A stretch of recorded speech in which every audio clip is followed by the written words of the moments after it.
Hello, my name is Carlos, and for this Teach 1 assignment, I'll be discussing Propensity Scoring Question 5. This is for HAP 823, Spring 2019.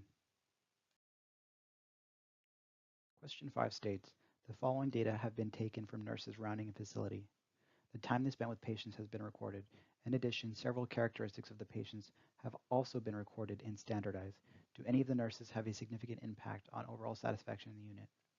Looking at the data table, we can see that the outcome variable is satisfaction, the treatment variable is nurse, and the covariates are disease, along with age, understaffed, and pain.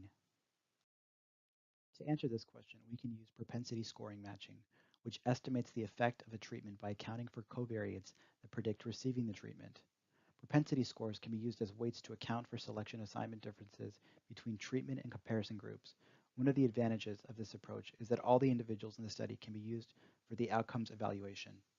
There are 6 steps in propensity scoring, as seen below. Before we start, we need to binarize the treatment variable nurse1 in Excel. First, create a new column to the right of nurse1 and title it nurse. Then enter equals if parentheses b2 greater than 14.96 comma 1 comma 0 close parentheses. What we're doing is if the value in column B is greater than the mean of the column, then we change it to 1, otherwise 0. Once we've done this, we save the file as a CSV and then import it into R. For step 1, we're performing analysis without use of propensity scores. Begin by loading the CSV file into R with the first command. The second command performs ordinary outcome analysis. The results show that all variables have an effect on the outcome variable satisfaction. This is not very useful information, so we need to rule out underlying interference. Step 2. Balance analysis prior to propensity score implementation.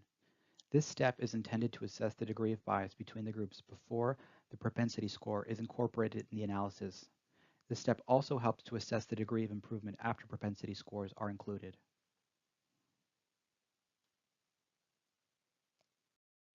Step 3. Estimate propensity scores. The next step is the estimation of the propensity scores that will be used as weights in the analysis. To do this, we use logistic regression. Logistic regression is the technique that's generally associated with propensity scores and is used to determine the probability of membership in the treatment or control group given the specific set of selection variables. The subcommand type equals quotes response saves predicted values from the logistic regression so it can be used as a propensity score. Step 4. Estimate weights using propensity scores. In order to use propensity scores in a weighted regression, the propensity scores need to be transformed so they can be used as weights in a linear regression. The command for this is W for weights equals treatment variable divided by p-score plus 1 minus treatment variable divided by 1 minus p-score. Then we use the cbind command to add the columns weights and p-score to data. To check if your data is correct, type the command fix parentheses SAT, and you should see on the left side the variable W for weights and on the right side p-score for propensity score. Step 5. Balance analysis after implementing propensity scores. With the new weighted variable, we run logistic regression. Running the model, we can see that there is no longer a statistically significant impact of the covariates on the treatment variable. Previously, MI and injuries had a statistically significant impact on nurse1, but that has been removed. The final step is to run the outcomes model using propensity scores as weights.